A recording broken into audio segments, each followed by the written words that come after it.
Hey guys, I'm Izdaisho and I'm here bringing you some sealed play with Black-White Fly Troll, the most recent sealed deck that I built. And a lot of people actually were saying how they thought that this one was better than my first one, but I don't know, I was of the opinion that this one's better. So this hand's okay.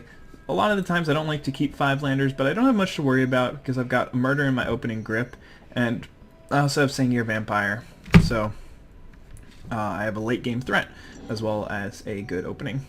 Or not a good opening, but a way to slow down their opening if it is tough to deal with. So, ooh, and another removal spell. So a lot of the times people hate on me for not cracking my Terramorphic Expanse, but here's a perfect reason why. Well, my opponent just messed up. But if he's got like a Black Knight or something like that, then I don't want, or a White Knight, I don't want him to play it on turn 2. I want him I want him to keep guessing on what I'm going to be doing. So if he's got so I don't know. I guess it's a difficult example to explain, but oh, okay, that was quick. I mean, that was close. Almost did not get that off. All right, so I want to get a swamp with this one. Doesn't really matter because I have another one coming up in a second.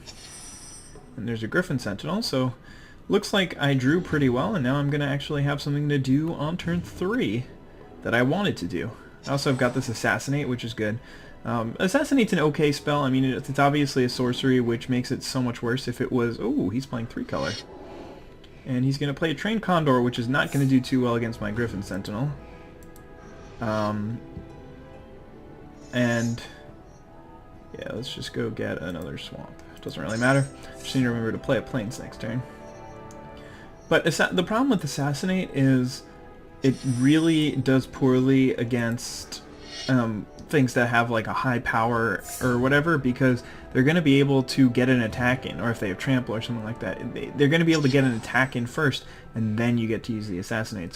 So if it were instant speed, you can do it while they're attacking, and then it would be okay. So I could definitely see him casting like a Murder on this, but it doesn't look like he's got that.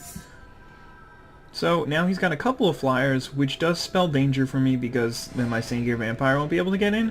But I think I'm going to be okay. Actually, maybe I should just attack this turn, just on the off chance that he double blocks.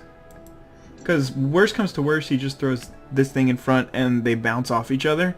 But best case scenario, he can block with both. I can murder one of them. I can murder the Bloodhunter Bat, and then I can kill both of them for free. So if he like wants to trade, then I can save my guy. Although maybe I'll just let the trade happen. Oh, he's just going to take the damage, so yeah, I guess that was just a free attack. I'll take it. I will take it. So next turn I can get my Vampire out, and once he's out, I can actually get my free trade, or my free creature out of it, because he would probably double block to try and kill it, and then I would just be able to murder in response. But, yeah, we'll see what he's got. Oh, he's going to murder my guy? That's not so bad. I think I'm just going to take the 4 here. Actually I'm not going to. I'm going to murder the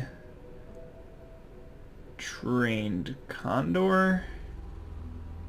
Yeah, I'm going to murder the Trained Condor because if I want my Sengir Vampire to be attacking every turn, then I don't want to have to deal with that. The reason why I cast the Murder now is because Bloodhunter Bat is not going to be much of a threat to me after the Sengir Vampire is dead, or is on the battlefield.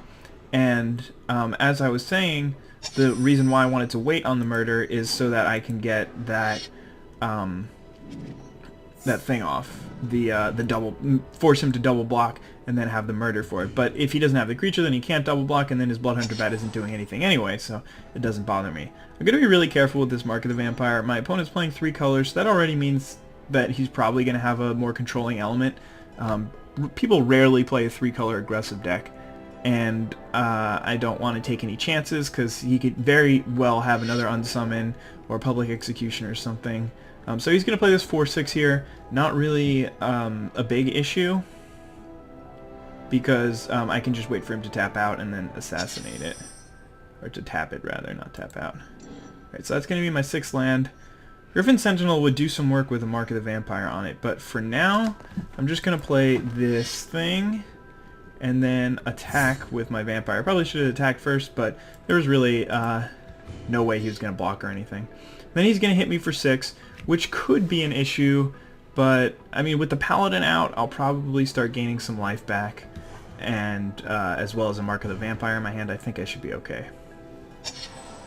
And he's going to tap out, I mean, he's going to tap this thing next turn, so I should be able to have a nice turn of Assassinate and Griffin Sentinel. And if he does tap out, then I can play Mark, if I draw land, I can play Mark of the Vampire and Assassinate. But I definitely need to kill this thing next turn if he does attack with it.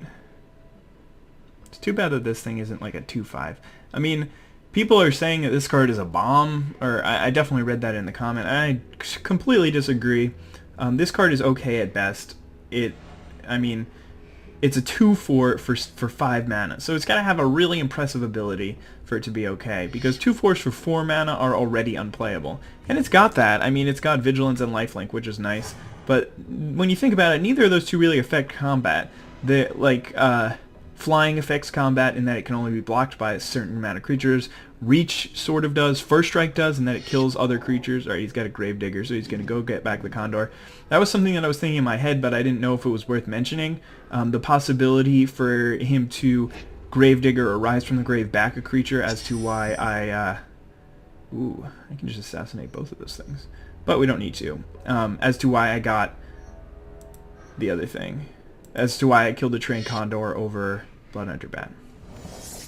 So, now we can attack with both of our creatures and play the Griffin Sentinel, so he can't even block our...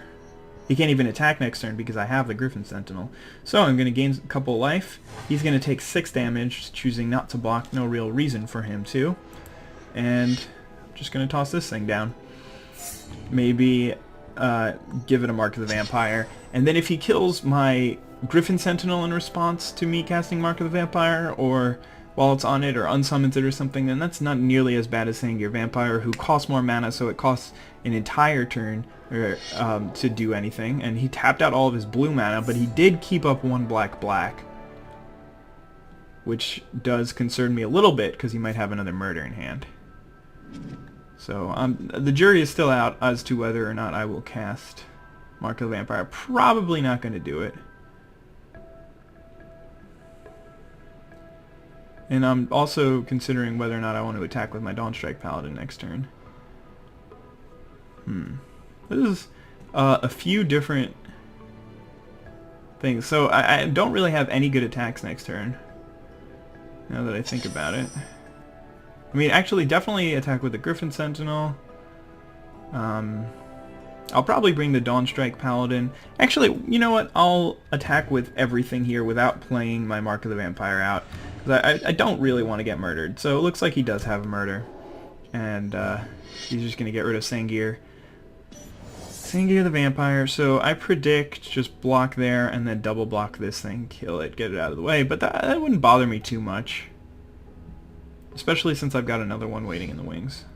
So if he double blocks the flyer, that's not a bad... Okay, so he's just going to block that. That's fine with me. That's definitely not really such a big deal. And I'll just play another Dawnstrike Paladin.